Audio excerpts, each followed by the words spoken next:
멀리서 이렇게 오신 여러분들 환영합니다.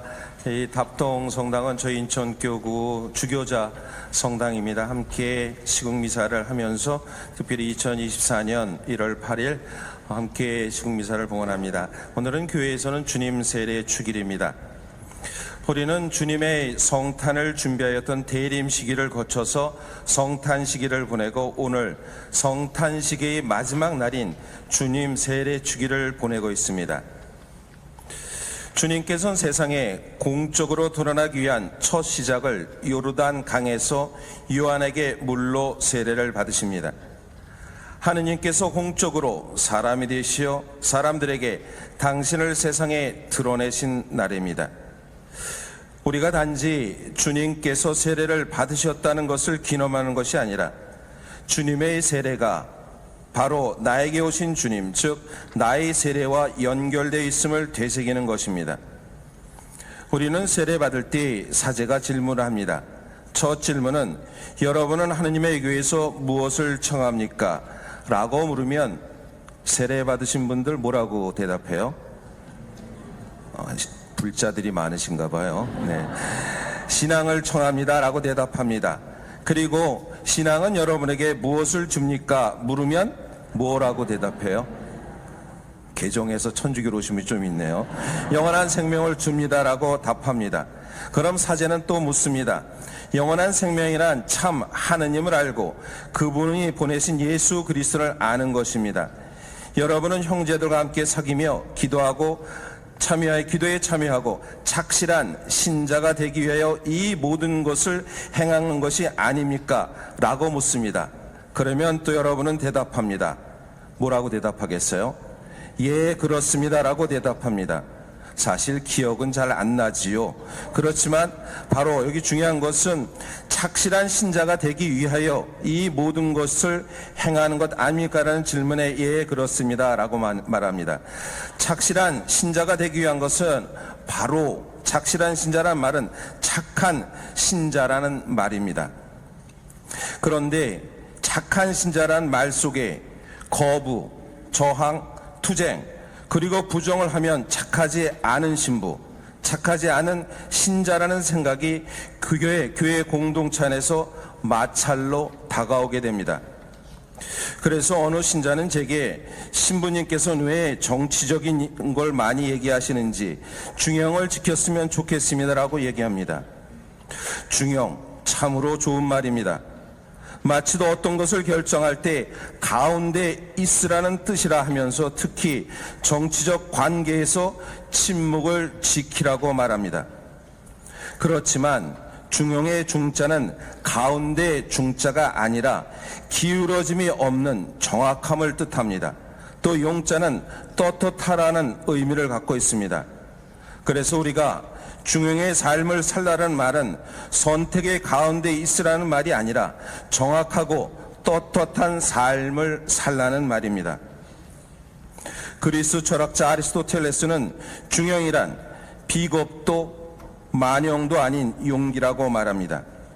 중용은 현실의 부정의와 부당함에 직시하고 그것을 고쳐서 최적의 현실을 만들기 위해 부단히 노력하고 고민하는 행동하는 마음과 자세입니다.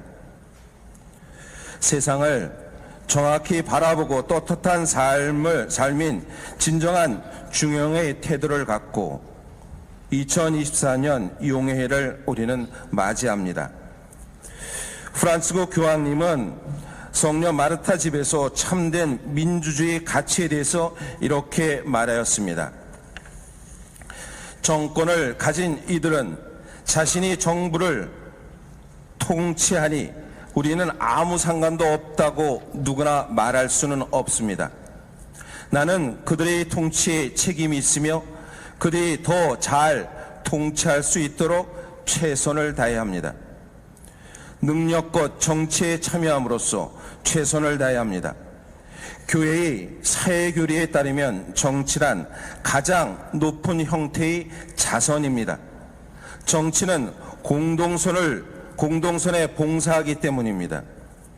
예수님께서 사형을 내린 빌라도처럼 손을 씻고 뒤로 물러나 있을 순 없습니다. 우리는 뭔가 기여해야 합니다. 좋은 가톨릭 신자라면 정치에 참여해야 합니다. 스스로 최선을 다해 참여함으로써 통치자들이 제대로 다스리게 해야 합니다.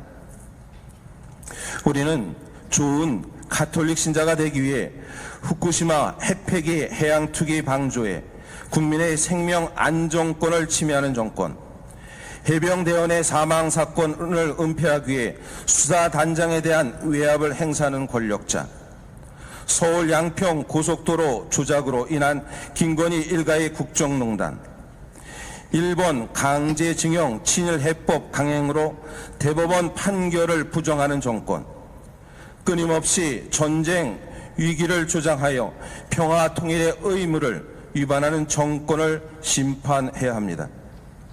이승만 정권 시절엔 경찰 독재라고 말했습니다. 박정희 정권에는 중앙정보부 독재라고 말했습니다. 전두환 정권에는 군사 독재라고 말했습니다. 지금의 정권은 검사를 위한 검사의 정권으로 검찰공화국이라고 말할 수 있습니다. 20대 대선에서 윤석열 후보는 검찰 조직의 막강한 힘을 갖고 이재명 후보를 0.78% 차이로 누르고 24만 표를 누르고 대통령이 되었습니다. 어느덧 정권은 3년을 맞이하였습니다. 느낌으로는 벌써 30년이 된 느낌입니다. 정부 각 부서의 요직이 전 현직 검사를 배치했고 검찰 가족이 지배하는 나라로 만들었습니다. 전두환 정권 시절 육사 하나회가 권력의 핵심의 역할을 했다면 현 정권은 신군부 대신 신검부의 집권이라고 말할 수 있습니다. 어찌 보면 헌법 1조 1항에 대한민국은 민주공화국이다 라는 말이 아니라 대한민국은 검찰공화국이다라고 바꾸어 말하고 있는 지금입니다.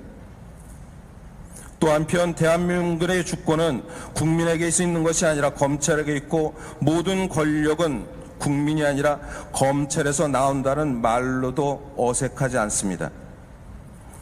얼마 전 대통령과 재벌 총수들이 부산 깡통시장에서 어묵을 먹는 장면을 뉴스에서 본 적이 있습니다. 서민 경제를 살린다고 시장에 가서 쇼를 하는 대통령과 정치인들은 보았지만 어묵을 먹는 재벌 총수는 처음 보았습니다. 재벌 총수까지 동원해서 정말 검찰의 무서운 조직임을 볼 수 있었습니다. 얼마 전 프랑스에서는 재벌 총수들과 폭탄주를 돌렸다는 말도 언론에서 이렇게 들었습니다. 국회 입법권에 대한 견제 수단으로 대통령 거부권이 있습니다. 현 정권은 약자를 보호하는 법안에 대한 거부권을 행사하고 있습니다. 양곡관리법 개정안, 간호법 개정안, 이어 노란봉투법, 방송 3권에 대한 거부권을 행사했습니다. 바로 며칠 전 김건희 특검법도 거부하였습니다. 특별히 노란봉투법은 사용자의 범위를 원청업체로 확대하고 정당한 파업 노동자를 상대로 사용자의 무분별한 손해배상 청구를 제한하는 내용이었습니다. 이 법안의 별칭은 노란봉투라는 즉 쌍용 자동차 파업 당시 노동자에게 47억을 배상하라는 법원 판결에 맞서 시민들이 노동자들 돕고자 노란 봉투에 4만 7천을 담아 성금을 보내면서 따온 것입니다. 두산중공업 배달업, 한진중공업 김주일 열사 등 많은 노동자들이 회사의 가혹한 손해배상, 가압류에 못 이겨 스스로 목숨을 끊는 이로 우리의 마음을 아프게 하였습니다. 이에 노조법 개정을 20년간 걸려 만들어 국회 본회의를 통과한 법안입니다. 20년간 걸려 만들었습니다. 그러나 현 윤석열 대통령은 거부권 행사로 노동자와 농민의 열망을 꺾어 놓았습니다. 약자들의 편에 선 모든 법안은 현 정권에서 입법되어도 거부권을 행사하고 있습니다. 그러나 우리는 여기서 절망과 좌절해서는 안 됩니다. 국회에서 입법한 법안들이, 그 가운데 특히 노란봉 특법이 그 기능을 발휘하기 위해선 제적 인원, 과반수 출석과 출석 인원 3분의 2 이상의 찬성으로 가능합니다. 2024년이 밝아온 두 번째 날 우리는 무서운 소식을 접했습니다. 더불어민주당 이재명 대표가 지지자로 위장한 괴한에게 목 뒤에 찔려 병원으로 이송돼 수술을 받았다는 소식이었습니다. 이 소식은 전 국민이 충격에 빠졌습니다. 생각이 다르다고 흉기를 후두는 폭력적인 나라, 이게 현 정부의 현실입니다. 이재명 대표 피습 사건은 현 정당의 대표에 대한 공격이 아니라 어찌 보면 우리가 이룩한 민주주의에 대한 공격이라고 생각됩니다. 민주주의는 폭력으로 말하지 않습니다. 민주주의는 투표를 통해서 말합니다. 이것이 곧 다가오는 총선을 우리가 잘 치러야 할 하나의 이유입니다. 지금의 검찰공화국에 맞서 우리가 할 수 있는 은 오직 선거에서 그 힘을 발휘하는 것입니다. 어느 정당이 좋다고 그 정당을 뽑는 것이 아닙니다. 윤석열 정권이 어찌 보면 검찰들이 지배하는 정당이 되기에 그 정권에 반대하기 위하여 우리는 반검찰공화국에 맞서 선거로서 우리는 싸우는 것입니다. 우리는 분명 좋은 가톨릭 신자로서, 착한 신자로서 정치에 참여해야 한다는 프란치스코 교황님의 말씀에 따라 이제 얼마 남지 않은 4월 10일 선거에 적극적 힘을 발휘하여 현 정권을 심판되기를 간절히 소망합니다. 어찌 보면 사제단들이 함께하는 이 미사 역시 간절한 소망이 저산도 옮기는 주님의 뜻이 이 땅의 민주주의를 참된 민주주의 회복이라는 것을 기억했으면 좋겠습니다. 끝으로 주님께 기도 바칩니다. 주님, 자애와 진실이 서로 만나고 정의와 평화가 입맞추고 진실이 땅에서 도단한 날이 오게 하소서. 우리 주님의 이름으로 기도드립니다.